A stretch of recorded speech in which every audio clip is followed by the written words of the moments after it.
Hello, I'm Gary Quinn, and welcome to another episode of Ready, Set, Live. My guest today is a celebrity chef. He's an Emmy Award-winning chef. He is a restaurateur of many restaurants around the world, and he's a father, and he's an amazing man, Todd English. Welcome, you, Todd. It's so great to see you again. Great to be on. Thank you so much for having me. You know, you have the new know. Olives, which is Yes. just opened in Vegas. Yeah, not yet. Okay, so Yeah. it's opening soon, but Yes. you know, I know that you growing up, you were from Amarillo. You were born. You grew up in Georgia, Sandy Springs. And what was the epiphany to say, I want to get into the food world? Well, you know, it was interesting because, I mean, back, you know, in the dark ages when I was learning to cook, it was, you know, it wasn't cool to be a chef. It really wasn't something that that you actually, it was sort of put on the, you know, the career do list and at culinary at school. And even in high school, I remember saying to one of my career counselors, I wanted to cook because I like cooking. And she put me in a home economics class and we made I think a Betty Crocker cake out of a box. And I said, no, this is not for me. And I said, nah. And only because I had been around my grandmother who's from Calabria. And, you know, I grew up around homemade food, you know, some Italian American, you know, and in high school, I actually had a garden with my grandmother. And so, you know, I understood a little bit about that. So when I, you know, pulled a cake out of a box, it was just something that we didn't do at home.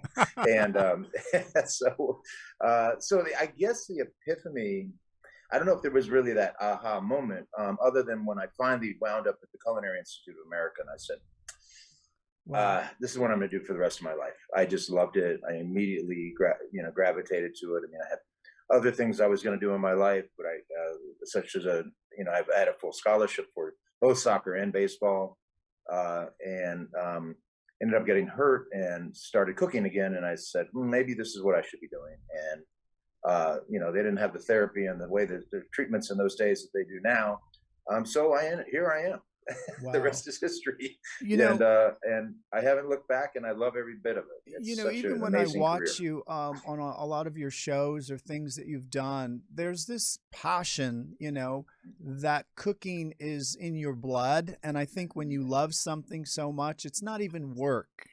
No, you know? No, it's certainly not. I mean, you know, if I looked at the hours that I put in working in the restaurants and in the kitchen, then I'd certainly be, you know, I would hate it if I didn't love it. You know what I mean? Yeah. Because it does take that time and that effort and that energy, and that love.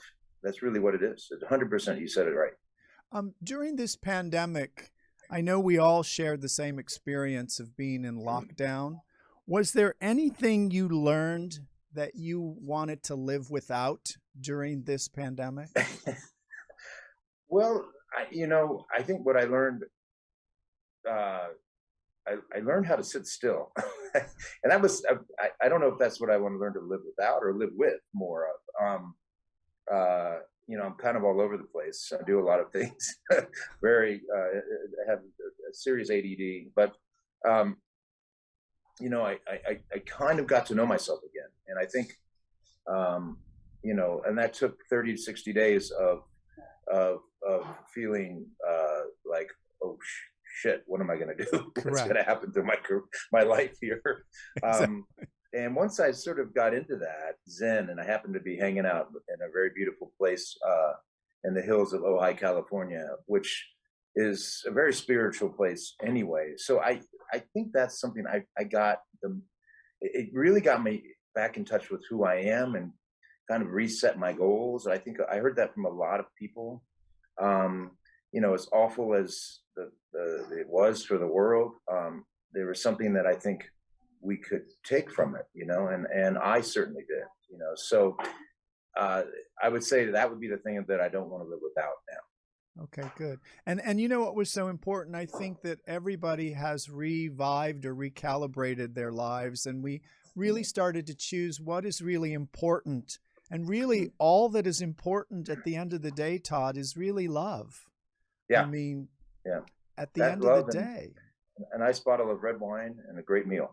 Yes, a great pasta. And you know what? Also, I think they're finding, in all these diet, I study diets, and I started thinking a lot about, okay, well, why is our immune system so terrible in this country? And blah, blah, blah, blah, blah. I started going through it. It happened to be that my friends I was staying with own a superfoods company. So I started talking to them a lot about, what we ingest, what we eat, what is our environment done to us, our food, our planet, et cetera, et cetera. So, I start thinking about all those things. And, I realized that drinking, 7 cups of kale juice a day is not going to make you, maybe it's good for you to a certain extent. Or certainly I would never shun that as part of anyone's diet. But I think what they're finding, and I think you mentioned this earlier, is that really your friends, your family, the people you have around you are what make you happy and enjoy life and make you a healthier person. And I think I certainly got that. I was running so fast that sometimes I wouldn't be with my kids, or sometimes I wouldn't be, I'd opt out to do work instead of be with my kids, and I'd be like, what am I doing? What's the point? Do I take another meeting, or do I spend the time getting to know my kids and know myself? And correct. So I think that's something that, I certainly feel so strongly about, and put a lot more focus and emphasis now on spending time with my girlfriend and my kids and my friends, and really taking the moment to get to know people, getting to know who you are. Is there any better place to do it except around a table with some good food? Yes. Breaking Bread is a show that I'm working on. So it's something about how that whole, an interchange of compassion for each other. I think, Todd, that's what's so revealing in these times, but also in Italy. You sit at the table at a dinner for 5 hours. Yes. Here it's 20 minutes. Bye-bye. Yeah, and maybe there's a television on, or the cell phones are ringing. Yeah, exactly. And you're right. I mean, so I think that's important. And also good food. It's also finding the mind-body balance. When you're balanced in your soul, you're balanced in what you're eating. And yes, you can eat healthy. And I know that in the new restaurant that you're opening, there's some vegan dishes that are going to be healthy. Was that inspired by staying with your friends in Ojai? Yeah, very much so. And I think one of the things sort of unintentionally I've done with my love and passion for Mediterranean cooking, Italian cooking, things that are, where olives grow, let's say, is that it's very much about vegetables, and I find that is something that is I just did naturally. And of course now, and looking at it, going, okay, well, let's make it more of a focus. I mean, we have at the Beast. I just opened the Beast at Area 15 of all things, which is this wild interactive art, cultural Burning Man meets museum of art, and of weird art and exotic art and experiential art, etc. But it's we started doing smoked barbecue, like smoked sweet potatoes with chimichurri and things like that, and vegan feta, and we're selling a lot of them. We do these baby rack of carrots, rack of rib of carrots, and I'm so excited to see how much it's selling. So it's certainly a movement. I think that it's here to stay, and I think that people are going to continue to, make that a bigger part of their life, for sure. Wow. Can you describe what has been the biggest challenge that you've had to face, Todd, in your life so far? That's a loaded question. Wow. Right. um, uh, yeah, I think, you know, in order to sort of progress and do things that um, I want to do, I talked about this in an interview the other day, how in our art, in culinary arts, any kind of art, you on television, you have to put yourself out there. You got to take those chances and those risks, and it takes a lot of soul searching. It takes a lot of effort to sort of get to know who you are in order to, be open and free, and also say, hey, I don't really give a shit about what other people think. Correct. And Correct.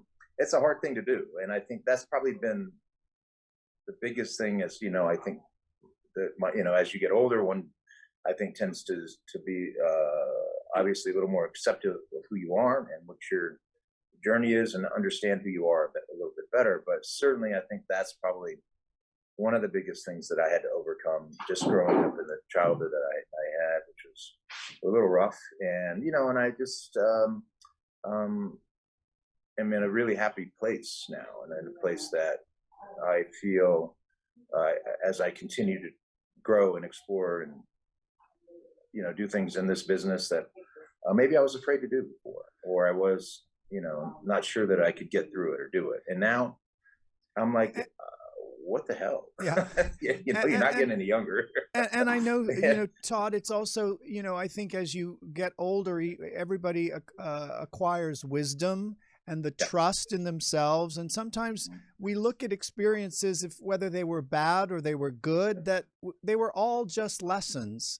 This journey is a soul lesson. And, and if we make let's say, breaking the bread of eating soul food, of everything we put in our body, and we are happy, then we're going to flourish as part of our lives. And that's what's so important. All we have is this moment. Yeah, 100%.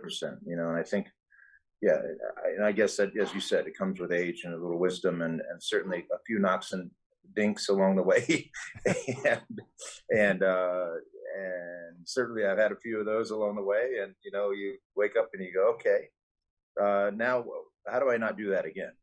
Exactly. And how do I move on from that? So exactly, that certainly, you're right. Yeah, 100% agree. What does love mean to you? Wow. I mean, I think there's all sorts of all forms of a lot of different forms of love, and I think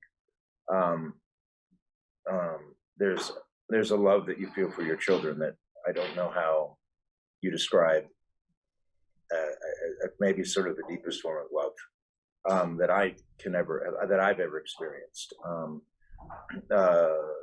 There's the love for what you do, the love for food, the love for a really great, beautiful, ripe tomato in August, or a great, delicious, juicy peach that you have to eat over the sink that drips down your chin.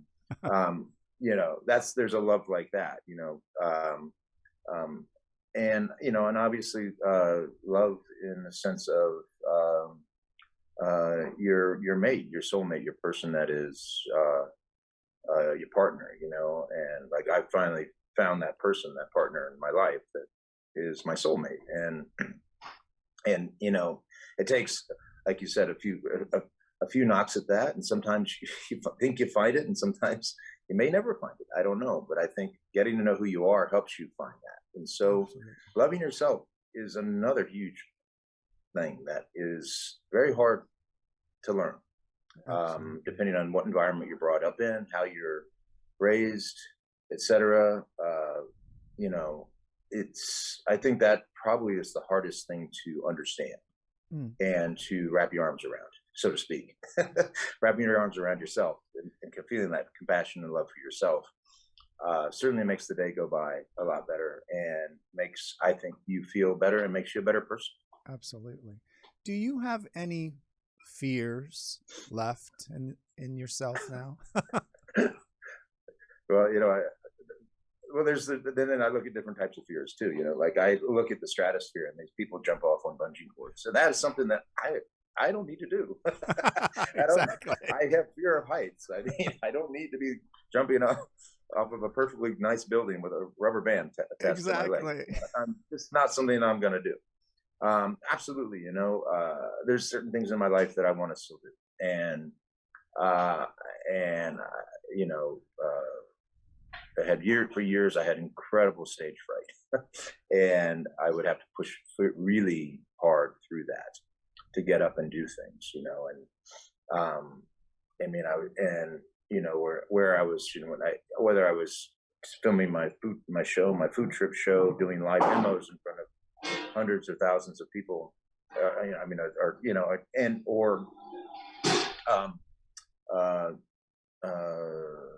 getting up on stage and doing like I did a chef's theater once, and had to sing and dance and do a whole live act on stage on Broadway, and that was incredibly gut wrenching. So, but fear, coming, and again, feeling like you can push yourself through that, make yourself, hold on to know who you are. It helps you get through that, and know that everybody feels that way is another thing. You're not the only one, and that helps to also push you through things. Excellent. Todd, answer these one questions. What do you know for sure? I know for sure that I'm extremely happy at what I do, and I'm pretty darn good at it. Okay. How about this one? I believe. Okay.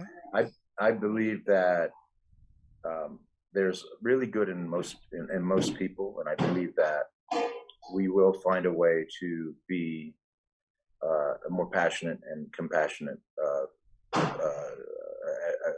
world, and so I'm a big believer in that, and I believe that we should be able to find good answers to health and nutrition for all in this country, and that we need to find ways for people not to go hungry. Excellent. How about heaven is? It's so simple. And heaven is like I said, I think I described it, a ripe, beautiful, juicy peach, and picked off the tree, and the juice dripping down your chin. That's heaven to me. My favorite thing to do on a Sunday is? Well, it depends on what time of year it is. Big football fan. Okay. But my favorite thing to do on Sunday is make a big family meal. That's the Italian boy in me. Right. And for me, whatever that is, it's the day I really love that we sit down at 4:00. Everybody gathers around the table, as many as you can gather, and you get, a nice bottle of wine, and we enjoy company. And that's my perfect Sunday. Excellent. Usually with a bowl of spaghetti as well. Right. And spaghetti is so hard to make. I think that you really have to know the right consistency of the pasta, because so many people don't know how to make it well. Well, yeah. I mean, especially if you spend time in Italy, it's hard to find a bad bowl of pasta. Absolutely. It doesn't matter. I mean, I've been in the Bologna train station when I was an apprentice cook, and for, I think, I don't know, 1,000 lira in those days. Yeah. I got the most beautiful bowl of spaghetti bolognese, and I still to this day remember it as, oh my God, this is incredible. It's just something you have to practice and understand. It's a complete understanding of it. And I always say, and I say this to my cooks and the people around me, simpler is harder. There's less things to mask it. And, if you simple bowl of spaghetti, aglio or sugo de pomodoro or something like that, or even just a cacio pepe, it's very hard to do, because it's all about the ingredients, and it's all about the technique and how that last minute you put things together. It's all about timing. Absolutely. Cooking's and Todd, a lot it's about also timing. You're making it with love. Yeah, well, that goes without saying. Exactly. Exactly. So Todd, tell me, the new Olives opens in Vegas when? July 14th, 15th. Yeah, okay. There you go. very, very excited about it. It's modern. It's a little contemporary. It's got all my favorite colors: burnt orange, burnt tomato, all those great Mediterranean sun-drenched colors, dark green olives, dark woods and Yeah, I see walnuts, that. and I'm putting the picture up right stone. now. It's beautiful. Yeah, yeah. So, and then we have a huge wood burning station that I'm very excited about. We are going to be a little old school and not go sort of the DJ route. When I was a lot younger, we actually used to play music very loud, and we were one of the first restaurants to do that back in 1989.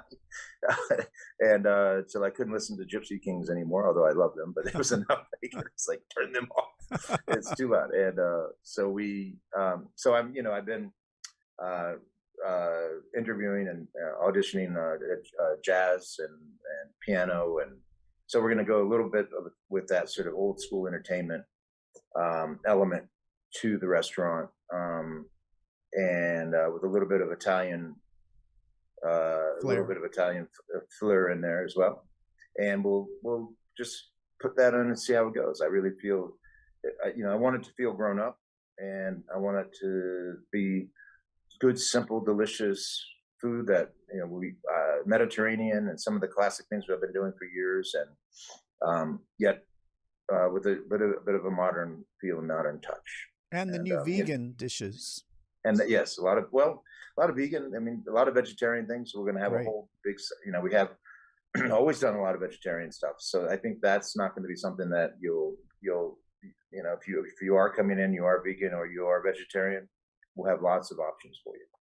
You will be there for how long? Will you be there? Well, I live in Vegas, so that's my home. Okay, that's home. It's home base now. All right. So I'm really, really excited about it. To be, because I think I also realized I missed really being in the kitchen. I was running around doing things that I didn't necessarily need to be doing or want to be doing. Right. And I think I finally learned, get your ass back in the kitchen, English. Good.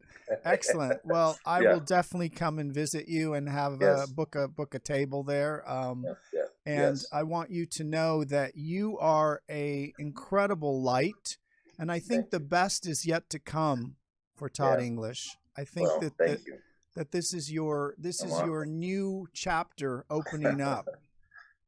Yeah, I'm very excited about it. Thank you very much. Thanks for having me on. It's great to see you again. Absolutely. Looking great. And people can go to find out more about Todd English at, they can go to your Instagram page, which is listed Chef Todd English, or they can go to virginhotelslv.com or toddenglish.com. And you can find out about Olive's, book your reservations, buy his books. I thank you so much with big heart, and I hope to see you soon, Todd. Great seeing you. You're brilliant, and keep up the great work. I appreciate it. Look forward to having you in the restaurant. Good to see you again, Gary. Cheers. Thank you. I'm Gary Quinn. Thank you for another dynamic episode of Ready, Set, Live. Until next time, be well.